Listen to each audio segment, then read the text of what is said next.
Howdy y'all, Palm City Samurai here. I posted a recent video where I'm on the hunt for a retro handheld. And basically, I narrowed it down to these three devices that I have here in front of me. I've got the Miyu Mini Plus, I've got the TrimUI Brick, and the Anbernic RG40XXV. Now, all of these devices are really cool. I think there's a market for each one. They do have their quirks, and there's, I guess, no real perfect device, especially when you consider pricing and all the tariffs and everything going on.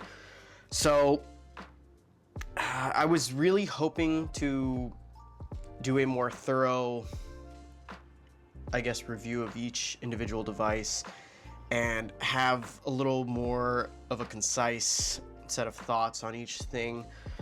But there were several things that threw off my process with my time with these devices. One, my girlfriend lost someone in her family, so there was a good week where we were just, babysitting and helping out as much as we could. And then, of course, the things that come along with funerals, going to the viewings, and the funeral itself, the burial, and then rosary and whatnot. And I'm also just busy in general, so I was really hoping I could at least play a game on each device to completion, which is kind of a big task already because I take a while to finish games as it is, which is partially why I'm looking for a handheld device, so it's a little easier to chip away at them when you're on the go, pull it out for 5-10 minutes. But I wasn't quite able to do that with several of these, and I came across several issues with them in terms of just like getting particular games on them. I did end up having to get new SD cards. I was trying to put them on a more reliable card before I started a campaign because I was worried that it would get corrupt with the cheap Chinese SD cards that they come with, because I have had that experience with my modded PSP. And it's frustrating to get a couple hours into a game, it get wiped, and then I'm just like, I gotta do that again. And there was several games I did that multiple times, and I was just like, I'm not even gonna bother, which is disappointing. So it was just kind of an anxiety in the back of my head, but I was able to get an SD card, a SanDisk one in the Anbernic, as well as in the TrimUI. The process for the Anbernic was a little hair pulley. I corrupted several cards thinking it was as easy as just dragging the files over. That's not the case. You have to use a software. I had to follow a guide I tried Joey's Retro Handheld guide. That did not work. I corrupted 2 cards doing that, which, that might have just been my experience or just because I just didn't know what I was doing. I mean, I followed it to the T, but you never know. So I tried the Tech Dweeb one. That one did work. So for the Anbernic, I followed the Anbernic tutorial on how to port and back up the UI and everything onto an SD card. So that worked for that. So this was smooth sailing after that. Putting the games on here was easy. No issues. The Brick, I don't remember. It did have trouble loading ROMs for a bit, but what ended up happening was I would put the games that I wanted to play on there. It would say that it had that number of games on there. When I opened it, there was just nothing there. I tried it again. I did a new SD card, and it was weird. It was like there was nothing there, but I don't know why. I clicked down to scroll, and then they started appearing, and I had to do that all the way through for the Game Boy Advance games, and then they were all there. So I don't know what that's about. I'm still pretty new to these things, so. But either way, I was able to figure it out. It was a little frustrating, but once I had it going, we're good. We're off to the races. The Miyu Mini Plus, I don't know. I couldn't get games on there. I did a standard just drag and drop. I got a new SD card. I backed it up, and when I put the backed up SD card in there, it had everything that was on the base one that came with it, but it still didn't have the new games that I put on there. So I don't know what I'm doing wrong or what, but I basically just used the games that came with it to try out the device. And yeah, that's just that. So I guess I can go down the line of my experience with them. Like I said, there was several things that got in the way of me really getting the time that I was hoping to get with them, as well as the review process to, you know, even this video. I've been sick for a few days, so that's been something that's, you know, been kind of a bummer. And I have to return them by tomorrow, you know, because that's just what I'm gonna do. So I'm like, oh, time crunch. So I apologize if I sound a little nasally, but basically with the Miyu Mini Plus, I liked the screen size compared to the TrimUI Brick because it is a little bigger. But the TrimUI Brick's screen is, it's just so sharp and it's so clean. The brightness is great too. I think, if I'm being honest, I don't love the shell on this. It looks like a knockoff Game Boy, and in a cheap way. I don't know about y'all, but we have flea markets in the area, and like this looks like something I would get there, and like it would be really cool for a little while, and it would break on me. I don't want to write it off completely though. I do really like the UI. I liked that it was pretty simple and easy to use right out of the gate, and very customizable. I put this like colorful looking theme on here, and it was just easy. You just download it. I believe I used the Wi-Fi for that. And I want to give credit where credit's due. A lot of people recommended this like last year, I want to say, so this was probably like the pocket device of choice for a good while, and I can see why. It's great. I love that it has like a quick resume feature. I don't have anything open right now, but that's really cool. I wish these other devices had that, but that's kind of the extent of my experience. I played the Hercules on PS1 game because I used to have it on the computer back when I was a kid, and it was great, but it didn't save where I left off, so that like was also another bummer. So it was just like, I don't want to completely write it off and say like don't even consider this. It's cool for what it is. If you're willing to take on, you know, the little obstacles that I had to overcome and that I was presented with, I still think it's a cool device.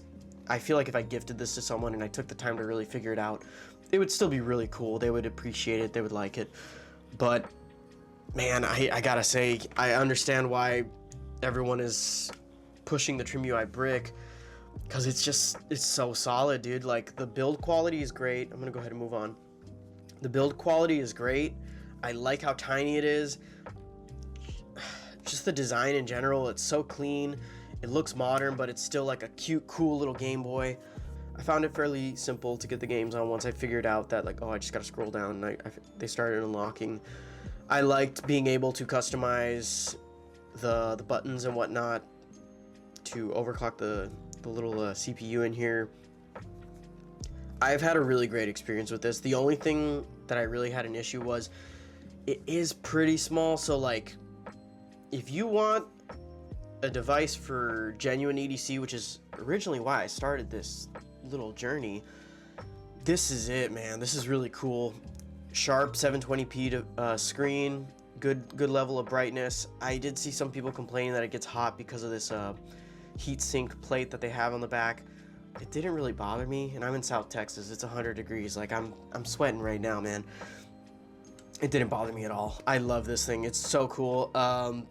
If I had the capacity to keep several of these devices, I would keep it. Honestly, it's really cool. I'm debating gifting this one to someone close to me. We'll see what happens. But I got a good SD card in there. I got the games running. I've been playing Pokemon, the trading card game on the Game Boy Color, which I never got to play. This has been awesome. I've really liked it a lot. I don't even really have a whole lot of cons. Loading the games was a little annoying. I did try installing Newly into it as well. I got it to work and stuff, but I couldn't figure out the menu system, and that's just me being lazy. Like, I should have looked it up, because I did see people, you know, showing that they were able to do it, and I just panicked. I was just like, no, I'm just gonna put in the other SD card back, and I tried messing with it, and I corrupted that one too. So I corrupted several SD cards, and it was just like, I was kind of getting ahead of myself. I was thinking it was simpler than it really was. And I mean, if you just follow a guide, or like, you know, take the time to actually listen to someone that knows what they're talking about It's not that bad. You know, I made the mistake of thinking I knew what I was doing, and I messed up a bunch of SD cards. And the last thing that I kind of found annoying about this was I did get hand cramps. So like when I tried using this as like my main device and I was playing this in the house and I was in bed and whatnot, it did kind of hurt my hands after a while. It's just a little too small if you're going to be playing like long sessions. So that's where it's like, the battle between these two is really where it was taking place, because the Anbernic is just so much more comfortable. I really like this device a lot too. It feels more like a toy build quality wise, so this one does have more premium build, but I genuinely didn't mind it. I don't know what it is. Something about the feel of this really feels like a classic Game Boy to me. Again, I feel bad, but this looks and feels like a cheap knockoff. This feels like it was inspired by a Game Boy, but they did a good enough job that like I don't mind that it feels plasticky, and I don't want to say cheap, but cheaper than this one for sure. But it's so comfortable in the hands, and I thought I would take advantage of the analog stick. I really didn't a whole lot. There was a couple games where I was like making, you know, a good old college effort to try and use it, but the cardinal snapping, I get it. It is a little annoying. I will say though, it's not really the function of it. It wasn't the intended function, and some people complain because they didn't like this, but it would get caught in your shorts. But I kind of liked that. I felt like it was like a retention device and kept from falling out of my pants. Because it's a bigger device, I feel like it's, I don't know.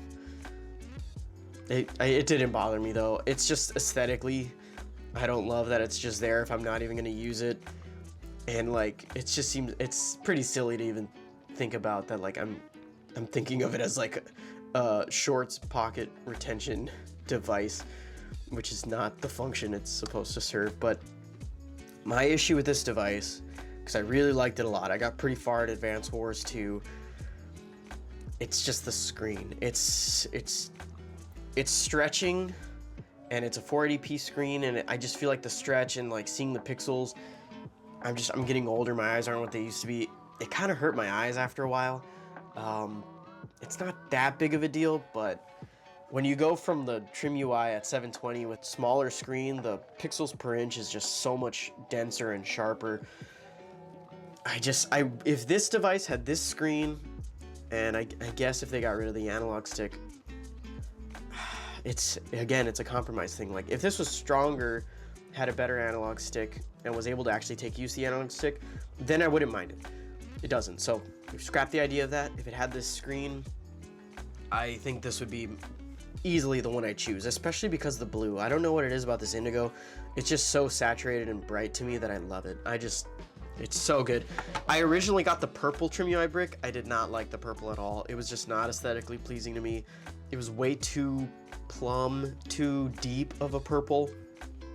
I was hoping it would grow on me, but I just did not care for it. And I was like, you know what? I'm going to order the red one because I want to give it a chance, a fighting chance, because when it was this one with the purple TrimUI Brick, I didn't even want to touch them.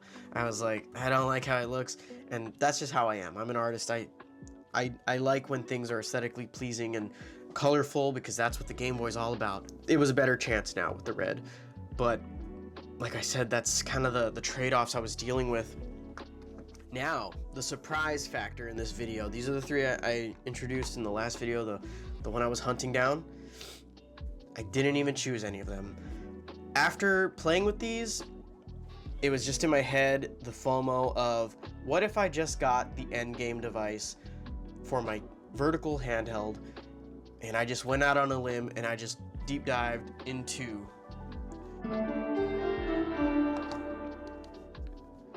the Retroid Pocket Classic. I couldn't help myself.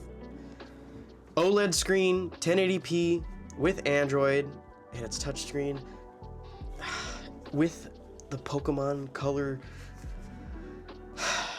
It was literally the amalgamation, and then giving me even more for the money that I could have wanted. I don't know if that's the best way to describe it, because the issue was the tariff thing. If this was 130, because technically it is, but with shipping, it's basically 150. These ended up being about 90, and then with the SD cards, about 100 each.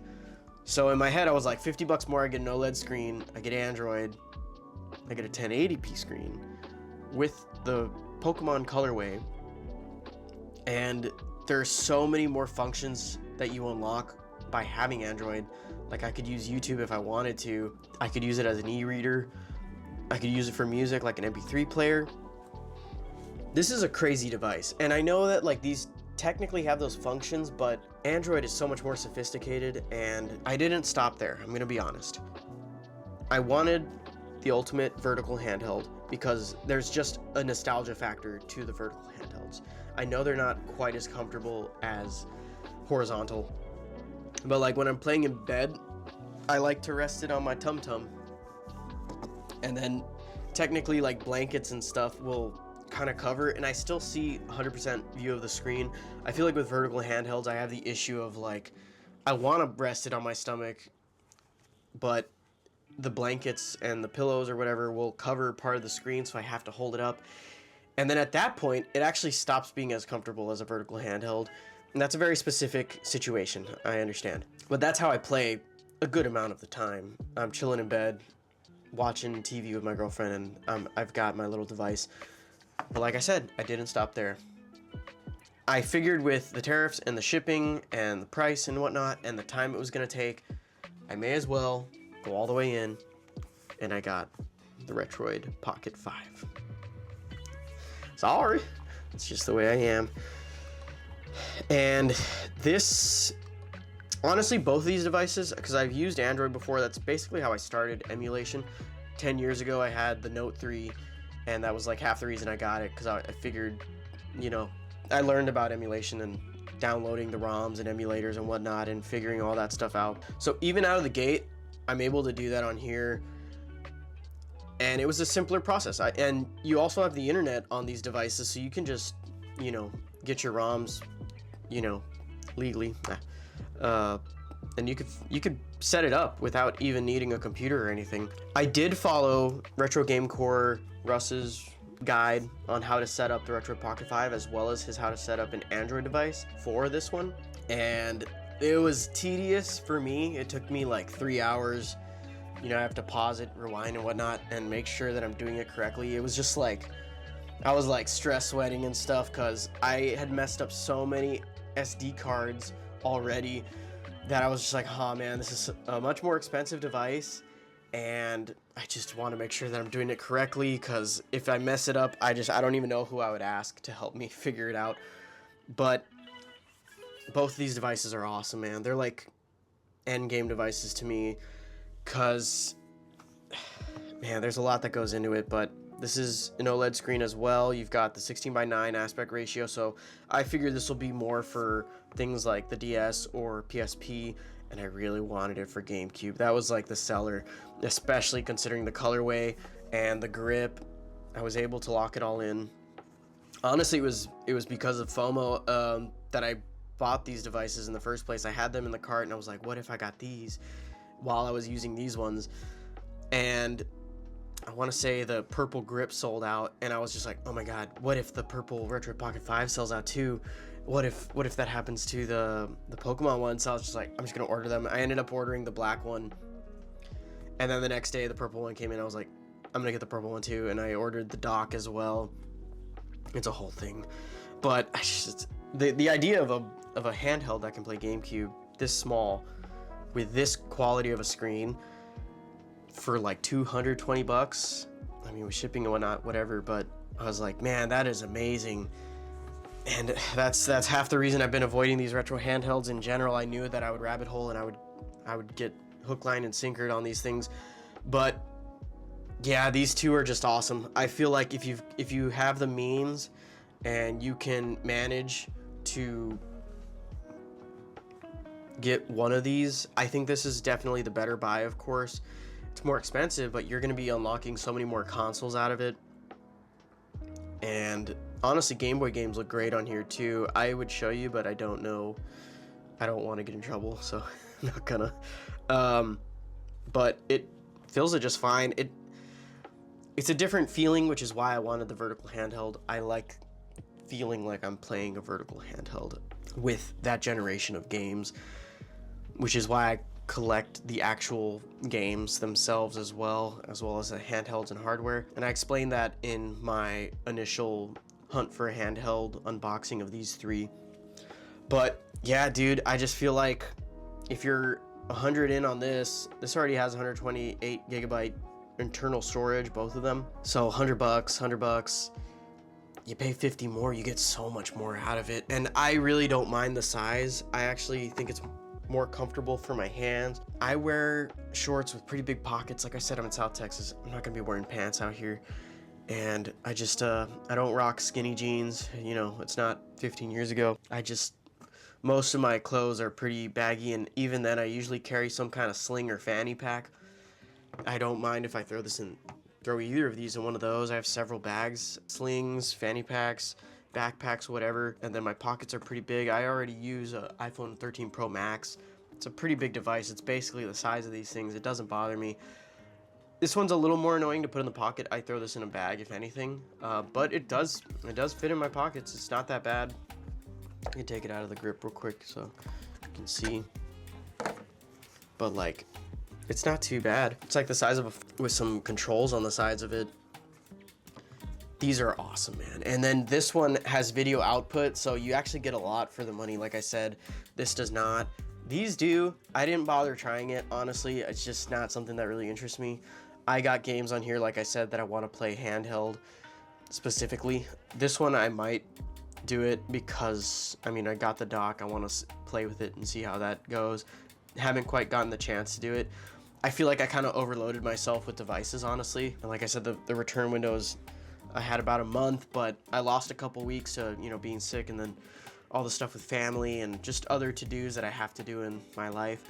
But it's been really fun playing with these, and I really don't think you could go wrong with the TrimUI Brick. It's a great option if you want something that's really small, if you're willing to work with, and like I said, there's video out, so even if you do have the hand cramp issue, you could just plug it into an external monitor or something, get a little Game Boy.